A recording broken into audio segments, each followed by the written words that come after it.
My name's Elizabeth, and I just turned 17 when my life took a wild turn. Let me paint you a picture of my family. On the surface, we seemed decent enough. Dad worked his ass off, and Mom stayed home. I had a little sister, Amy, who was 12 years younger than me. Dad was a big shop manager at this company that belonged to my maternal grandmother. Grandma was a real go-getter. She started with a chain of laundromats, then expanded into making household chemicals and detergents for laundries. When she decided to retire, she offered the business to Mom. But she wasn't interested. So Dad stepped up and took over the company. That's when things started to get complicated. I remember the day it all went to shit. I was in my room, trying to focus on homework, when I heard Mom screaming at Dad downstairs. "You're nothing but a loser, John. This is my house, my family's business. You should be grateful I even let you run it." Things got worse over the next few weeks. Mom and Dad barely spoke to each other, and when they did, it usually ended in a shouting match. I tried to keep Amy distracted, but even at 5, she knew something was wrong. Then came the day that changed everything. I came home from school to find Dad in the living room, a suitcase at his feet. "Dad?" My voice cracked. "What's going on?" He walked over to me, pulling me into a tight hug. "I'm sorry, sweetheart. I can't stay here anymore. It's not good for anyone." I felt like I couldn't breathe. But what about Amy? What about me? Dad pulled back, his eyes shiny with unshed tears. "I love you both so much. Never forget that. But sometimes love isn't enough." He kissed my forehead, then walked over to Amy, who was watching us with wide, confused eyes. He knelt down, hugging her tightly. "Be good for your big sister, okay, pumpkin?" And just like that, he was gone. The door closed behind him with a finality that left me feeling hollow. Mom came home an hour later. When I told her Dad had left, she didn't seem surprised. She just nodded, like she'd been expecting it. "Good riddance," she muttered. "Mom, I couldn't believe what I was hearing." "How can you say that?" She turned to me, her eyes hard. "Your father cheated on me, Elizabeth. Multiple times. I couldn't take it anymore." That night, as I lay in bed, I could hear Mom on the phone in her room. She was laughing, sounding happier than I'd heard her in months. I wondered who she was talking to, but I was too exhausted to care. Just when I thought things couldn't get any more complicated after Dad left, Mom dropped another bombshell on us. "Girls," she announced one morning over breakfast, "I have some news. I'm getting married." I nearly choked on my cereal. "What? Mom, Dad's only been gone for 2 months." She waved her hand dismissively. "Sometimes, true love comes unexpectedly, Elizabeth. You'll understand when you're older." Robert moved in a week later. He was, okay, I guess. Tall, good-looking in that generic way that makes people say, "Oh, he seems nice." But something about him rubbed me the wrong way from the start. He made an effort with Amy, playing games with her and helping her with her homework. But with me? It was like I barely existed. Meanwhile, changes were happening at the company too. Mom had taken over after Dad left, and she brought Robert in to work with her. They seemed to make a good team, always huddled together, discussing business strategies. I tried to focus on my own life, school, friends, the usual teenage stuff. But it was hard to ignore the nagging feeling that I was becoming invisible in my own family. Things came to a head when Mom and Robert announced they were opening a new branch of the company in another city. "We're moving," Mom told me one evening. "It's a great opportunity for the business. As for you, Robert and I have been talking, and we think it might be best if you stay here." I couldn't believe what I was hearing. "Stay here? Without you?" "It's just that the new house won't have much space," she explained hurriedly. "And you're almost done with school. It wouldn't make sense to transfer now, right before your exams." I felt like I'd been punched in the gut. "So where am I supposed to live? On the street?" Don't be dramatic, Elizabeth, Mom scolded. You'll stay with your grandmother. She's already agreed to it. I stormed off to my room, slamming the door behind me. As I lay on my bed, hot tears of anger and hurt streaming down my face, I couldn't help but wonder, when did I become such an inconvenience to my own mother? The next few weeks were a blur of packing boxes and tearful goodbyes, not from me, but from Amy, who didn't want to leave her friends. I helped her pack, trying to put on a brave face for her sake. Will you come visit us, Lizzie? She asked, her big brown eyes full of tears. I hugged her tightly. Of course I will, squirt. You can't get rid of me that easily. The day they left, I stood on the porch with Grandma, watching as the moving van pulled away. Mom gave me a quick hug, Robert nodded awkwardly, and then they were gone, taking Amy with them. Living with Grandma wasn't as bad as I'd feared.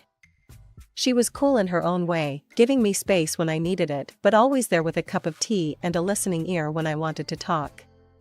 Still, it wasn't home. My 18th birthday rolled around faster than I expected. I woke up that morning feeling weird. Like I should be excited, but all I felt was empty. Mom called, of course. Happy birthday, sweetie. Her voice was bright, almost too cheery. I'm sorry we can't be there. Work's just crazy right now.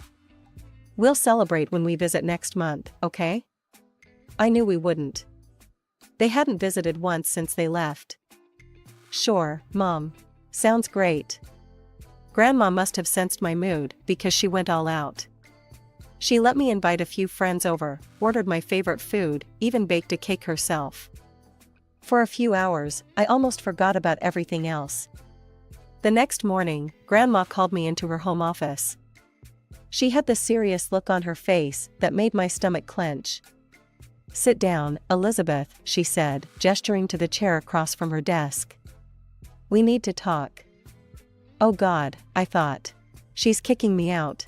Where am I gonna go? But then she smiled, reached into her desk drawer, and pulled out a small folder. Happy birthday, sweetheart. Open it.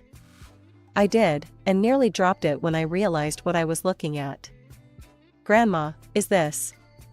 She nodded, her eyes twinkling. The company is yours now, Elizabeth. I see potential in you, kiddo. You've got a good head on your shoulders, and I know you'll do right by the business. But Mom and Robert, they're running it now. Grandma's face hardened slightly. They're running a branch. The main company, the heart of it all, that's yours now. I sat there, stunned. Me, barely 18, owner of a multi-million-dollar company?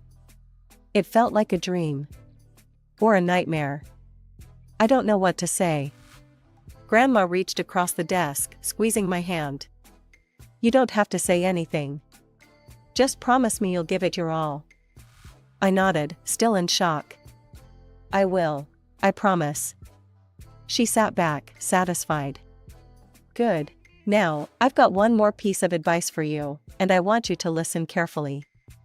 I leaned in, hanging on her every word. Call your father. There's more to that story than you know. Talk to him. Take him on as a consultant if you want. But hear him out. It took me a week to work up the courage to call Dad. We agreed to meet at a small cafe downtown. When I saw him, my heart clenched. He looked older, tired, but his eyes lit up when he saw me. There was an awkward silence. Then, suddenly, everything came pouring out. The divorce, Mom's remarriage, the move, Grandma's gift. Dad listened, his face a mix of emotions. When I finished, he took a deep breath. Lizzie, there's something you need to know about the divorce. And then he told me everything. How Mom had never respected him, constantly nagging and putting him down. How she called him a loser, made him feel worthless. How, after one particularly bad fight, he'd gotten drunk and made the biggest mistake of his life. I cheated on her, he admitted, his voice heavy with shame. Once. I regretted it immediately, but your mother, she used it against me. Threatened to sue, to take everything. She demanded I leave, give her all the property, leave you kids.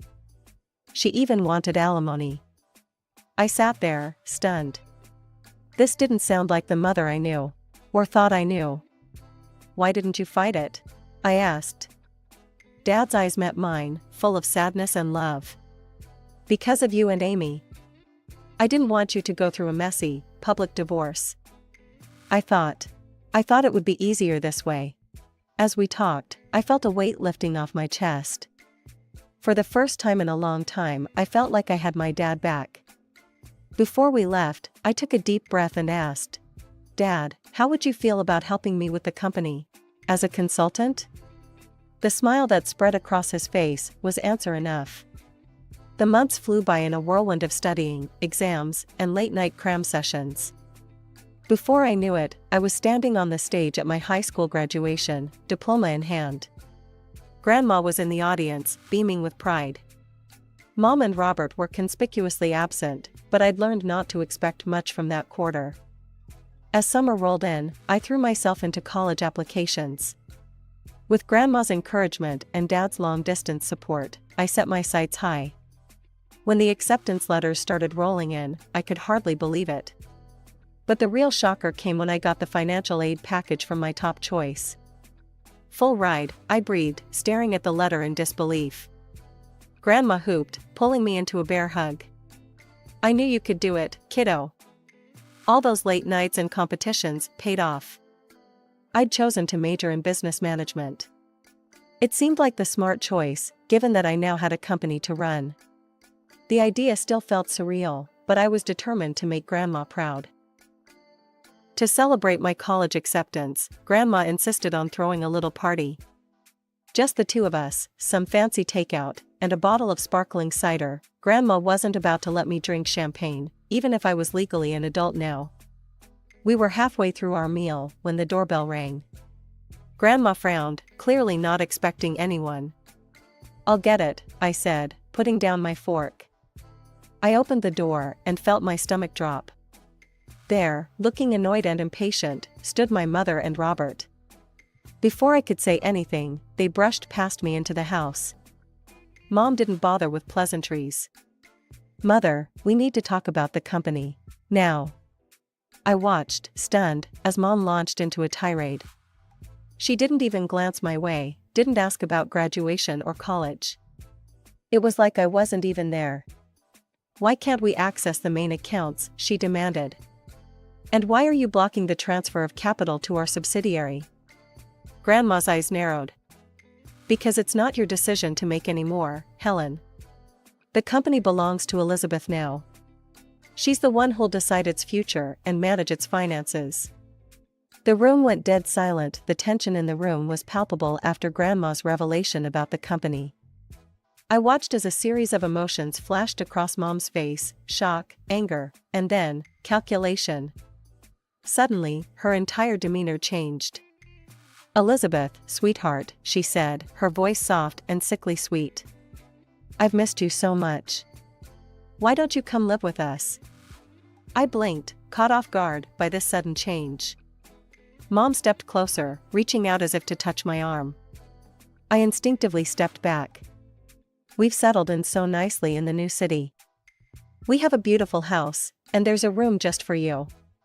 We could set up a desk, get you a new computer for your studies and work. No, Mom, I said, my voice steady. I'm happy here. I have my friends, my school. And Grandma needs me. Mom's smile faltered for a second before she rallied. Well, if that's the issue, we could always move back here. We could live in our old house, just like before. Wouldn't that be nice? I shook my head. It's not about the house, Mom. It's everything. I saw the anger building in her eyes, barely contained. Before she could speak, I decided to ask the question that had been burning inside me for months. Mom, why did you really divorce Dad? She stiffened, caught off guard. Well, your father, he cheated on me. Multiple times. I was tired of it. He abandoned us for his mistress, didn't even pay alimony. That's not true, I said. Dad told me everything. There was only one time, and it was because of how you treated him. He didn't abandon us, you kicked him out. And he's been paying alimony regularly. Mom's face contorted with rage. How dare you? You ungrateful little brat. You have no right to meddle in my personal life. Everything here belongs to me, and I decide who lives where. Grandma, who had been quietly watching this exchange, finally stepped forward. Her voice was calm but filled with a steel I'd never heard before. That's quite enough, Helen, she said. You seem to have forgotten a few key points. This house? The company? They belong to me, not you. I gave the company to Elizabeth because I trust her judgment far more than I trust yours right now. I think it's time for you to leave. I watched, a mix of emotions swirling in my chest, as Grandma firmly ushered Mom and Robert out of the house. The door closed behind them with a final sounding click. As we stood there, I felt a strange mix of sadness and relief wash over me. I'd lost something today, the last illusions I had about my mother. But I'd gained something too. A certainty about my path forward, and the knowledge that I wasn't alone on it. What now? I asked, my voice muffled against Grandma's shoulder. She pulled back, giving me a small smile. Now we get back to celebrating your college acceptance. And tomorrow, we start planning for your future, your real future, not the one your mother tried to force on you. The morning after the confrontation with Mom and Robert, I woke up to the sound of voices downstairs. Curious, I crept down the stairs and peeked into the living room. To my surprise, I saw Dad sitting on the couch, deep in conversation with Grandma. As I sat down next to them, Grandma explained why she'd called Dad over. I've been thinking about Amy, she said. Your mother, well, I'm not sure she's in the best position to care for her right now. I've suggested that your father seek custody of Amy. I felt a surge of hope. Really? Dad, are you going to do it? He ran a hand through his hair, looking both nervous and determined. Yeah, I am. It won't be easy, but Amy deserves better than what she's getting right now. I couldn't help it, I threw my arms around him. Thank you, Dad. As we pulled apart, Grandma cleared her throat. There's more, she said. I've hired a private investigator to look into your mother and Robert's affairs. Over the next few weeks, life fell into a strange new rhythm. I started my college classes, throwing myself into my studies with a determination I'd never felt before. Dad came over regularly, and we worked on rebuilding our relationship. It felt good, having him back in my life. Then, about 3 weeks after that morning conversation, Grandma called us both over. Her face was grave as we sat down. The investigator's report came in, she said without preamble. And, well, it's worse than we thought.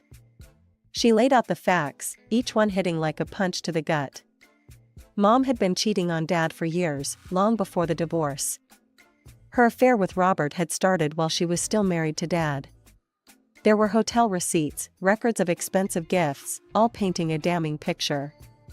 But that wasn't even the worst of it. Robert is a con man, Grandma said, her voice hard. He's done this before, seducing wealthy women, convincing them to move assets around, and then disappearing with the money. I felt sick. So when they wanted to move the company's capital? Grandma nodded. Exactly. He was planning to steal it all and run. We sat in silence for a moment, each lost in our own thoughts. Finally, Grandma said that we needed to confront Mom with the truth. The meeting was set for the next day. Mom arrived at Grandma's house looking annoyed and impatient. Her expression changed to one of surprise when she saw Dad there too. What followed was one of the most painful conversations I've ever been part of. Grandma laid out all the evidence, the affair, Robert's history of fraud, his plans to steal from the company. With each revelation, I watched my mother's face, hoping to see some sign of remorse or understanding. Instead, all I saw was denial. This is ridiculous, Mom sputtered. Robert loves me. He would never.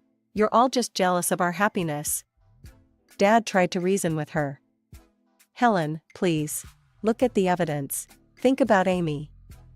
Is this really the kind of man you want around our daughter? But Mom wouldn't hear it. She stood up, her face flushed with anger. I don't have to listen to this. Robert is a good man, and I trust him completely. You're all just trying to ruin my life. With that, she stormed out, slamming the door behind her. As we sat there, I realized something. This wasn't the end. It was just the beginning of what was sure to be a long, difficult battle. But looking at Dad and Grandma, I knew I wasn't facing it alone. The next few months were a whirlwind of legal battles and emotional turmoil. Dad, with Grandma's unwavering support and her lawyer's expertise, filed for custody of Amy. I tried to stay focused on my studies, but it was hard not to get caught up in the drama unfolding around me. The day of the custody hearing arrived, and I insisted on being there. The proceedings were grueling. Mom's lawyer tried to paint Dad as an absent father, but our lawyer came prepared. He presented evidence of Dad's consistent alimony payments, his attempts to stay in touch with us, and the stability of his current living situation. Then came the bombshell, the private investigator's report on Robert's fraudulent past and their plans to embezzle from the company. I watched Mom's face as the evidence was presented. She looked shocked, then angry, then lost. For a moment, I almost felt sorry for her. Almost. When the judge announced his decision, granting Dad full custody of Amy, I felt a mix of relief and sadness. Relief that Amy would be safe, sadness that it had come to this. As we left the courthouse, Amy in Dad's arms, Mom approached us. "This isn't over," she hissed, her eyes blazing with fury. Grandma stepped between us. "Yes, Helen, it is. Go home." The hits kept coming for Mom after that. The judge ordered her to pay child support to Dad for Amy. It was a reversal that clearly shocked her. She'd always assumed she'd be the one receiving support, not paying it. I threw myself into my studies and learning about the company, trying to distance myself from the ongoing drama. But it was hard to ignore the satisfaction I felt when I heard that Robert had left Mom, running off with another woman and a significant chunk of Mom's personal savings. It was a crisp autumn evening when Dad called me, his voice tight with suppressed emotion. "Your mother showed up at my place today," he said. "She wanted to reconcile. Said she'd made a mistake, that she wanted us to be a family again." My heart clenched. Part of me, a small, childish part, wanted him to say yes. Wanted our family back the way it used to be. But I knew too much now. We'd all been through too much. I told her no, Dad said firmly. I told her that ship had sailed a long time ago, and that I wouldn't put you or Amy through that again. I let out a breath I didn't know I'd been holding. "Good," I said, surprised by the strength in my voice. "You deserve better, Dad. We all do." There was a pause, and when Dad spoke again, I could hear the smile in his voice. "When did you get so wise, Lizzie?" I laughed, feeling lighter than I had in months. "I learned from the best." As I hung up the phone, I looked around my room at Grandma's house. My textbooks were spread out on the desk, next to a stack of reports from the company. Photos of me with Dad and Amy smiled back at me from the bulletin board. This wasn't the life I'd imagined for myself a year ago. It wasn't perfect, there was still so much to figure out, so many challenges ahead. But it was real. It was mine. I thought about Mom, suddenly alone after all her scheming and manipulations. I felt a twinge of pity, but it was overshadowed by a sense of justice. She'd made her choices, and now she had to live with the consequences.